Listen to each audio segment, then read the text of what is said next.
আমি নির্বাচন করব, এটা স্পষ্টভাবেই বলা যায়, কিন্তু কোথায় করব, কোন দল থেকে করব সেটা পরবর্তী ডিসকাশন। আমরা এখন একটা পর্যায়ে আছি, পরের পর্যায়ে সেটা সবার সামনে আসবে। আর অন্য যে বিষয়ে প্রশ্ন করলেন সে বিষয়ে আমার কোনো কিছু বলার এখতিয়ার নেই, সেটা আমাদের মাননীয় প্রধান উপদেষ্টার কার্যালয় থেকে আপনাদেরকে যথাসময়ে জানিয়ে দেওয়া হবে।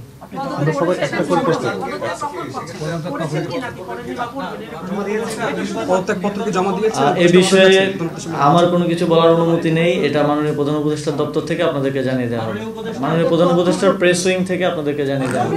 এটা ইতিমধ্যে আমি নিজেও বলেছি যে উপদেষ্টা পদে থেকে নির্বাচন করা উচিত না, যদিও আইনগত কোনো বাধ্যবাধকতা এক্ষেত্রে আসলে নেই। এবং আমি যেটা নিজে বলেছি সেটা আমি নিজেও প্র্যাকটিস অবশ্যই করব, তবে এই বিষয়ে ফার্দার কোনো ইনফরমেশন দেওয়ার সুযোগ আমার নেই, এটা আমাদের মাননীয় প্রধান উপদেষ্টার দপ্তর থেকে আপনাদেরকে জানিয়ে দেওয়া হবে, সেটার জন্য একটু অপেক্ষা করতে হবে। আগে যে কালচারটা ছিল যে সবকিছু ধোঁয়াশা, আপনারা এসেছেন একটা ট্রান্সপারেন্ট ওয়েতে বিদায় নেওয়ার সুযোগ এসেছে, আপনি নিজে পদত্যাগ করবেন কিনা সেটা আপনার তো বলার ইখতিয়ার, আমাদের জানার অধিকারও আছে। সময় তো শেষ, আমি তো এখনো একটা সিস্টেমের মধ্যে আছি, সো আমাকে সিস্টেম ফলো করতে হয়। আমাকে যদি আমার উপর থেকে কোনো নির্দেশনা আছে সেটাকে আমার মেনে চলতে হয়, তো সেই জায়গা থেকে এই বিষয়ে আমি এখন আজকে কিছু বলতে পারছি না। নতুন এবং ফিরে আসা গ্রাহকদের জন্য নগদে চলছে ক্যাশব্যাক সহ প্রতিদিন হাজারো উপহার জেতার সুযোগ। হবে আশা আর ফেরা সারপ্রাইজ সেরা। সেভাবে আসলে ডিস্টিংগুইশ ভাবে চিন্তা করার মতো সময় হয় নাই, তবে এই দায়িত্বে থাকাকালীন অবশ্যই আওয়ামী লীগের বিদায় নেওয়ার পরে বাংলাদেশে বাক স্বাধীনতা পুনঃপ্রতিষ্ঠিত হয়েছে, তবে আমি মনে করি কোনো কোনো ক্ষেত্রে আমার ক্ষেত্রে বাক স্বাধীনতার অনেকে অপপ্রয়োগও করেছেন, অনেক সংবাদ মাধ্যমও করেছে, যদিও আমাদের জায়গা থেকে আমরা সেটা পরিষ্কার করার চেষ্টা করেছি। বাক স্বাধীনতা থাকবে এবং সেটার যেন প্রকৃত ব্যবহারটাও সবাই নিশ্চিত করে, সদ্ব্যবহারটা নিশ্চিত করে, এটাই আমার প্রত্যাশা থাকবে। এবং এটা আমার দিক থেকেও আমি প্র্যাকটিস করার চেষ্টা করব এবং আপনাদের দিক থেকেও আপনারা করবেন, এটাই প্রত্যাশা থাকবে। মিনিস্ট্রি কেন্দ্রিক অভিজ্ঞতা, যে কয়েকটি মিনিস্ট্রিতে আপনি দায়িত্ব পালন করছেন, সেই কেন্দ্রিক অভিজ্ঞতা যেহেতু আজকে আপনার উন্নয়নের ফিরিস্তি আপনি দিয়েছেন, ভালো মন্দ মিশন যদি বলেন। মিনিস্ট্রি কেন্দ্রিক অনেক ধরনের অভিজ্ঞতাই হয়েছে, অনেক কিছুই হয়তো বলা যায় না। তো আসলে এই ধরনের পর্যায়ে কাজ করতে গেলে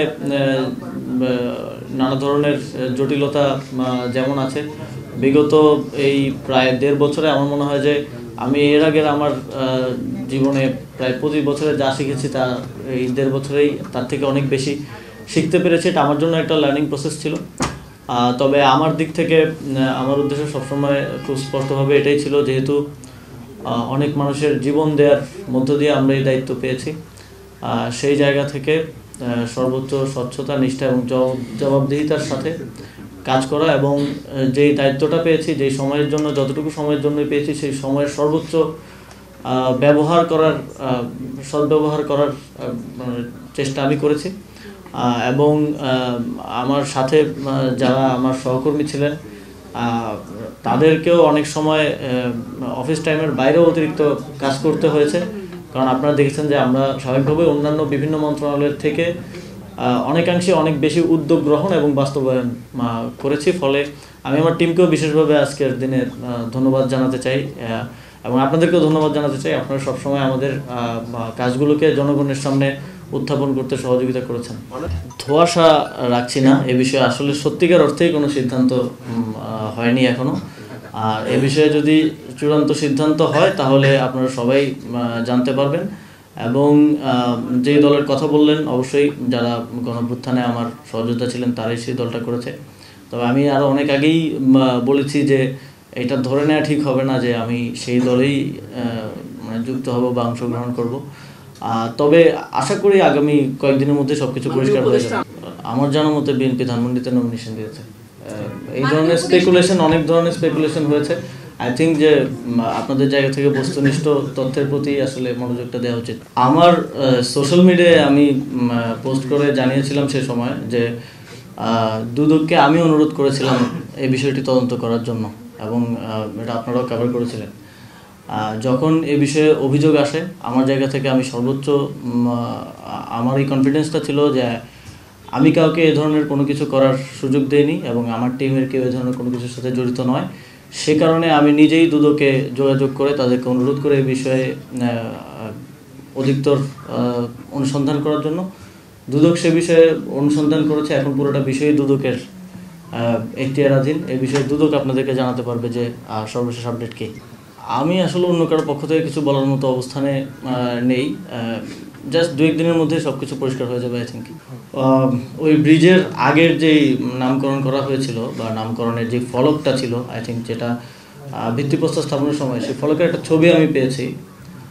সেই ছবিতে আমি দেখলাম যে নিয়ম বহির্ভূতভাবে সরকারের একজন তখন সম্ভবত রানিং কর্মকর্তা ছিল, তিনি সেটা তার চাকরিবিধি অনুযায়ী পারেন না তার নিজের নামে কোনো সরকারি স্থাপনা উদ্বোধন করতে।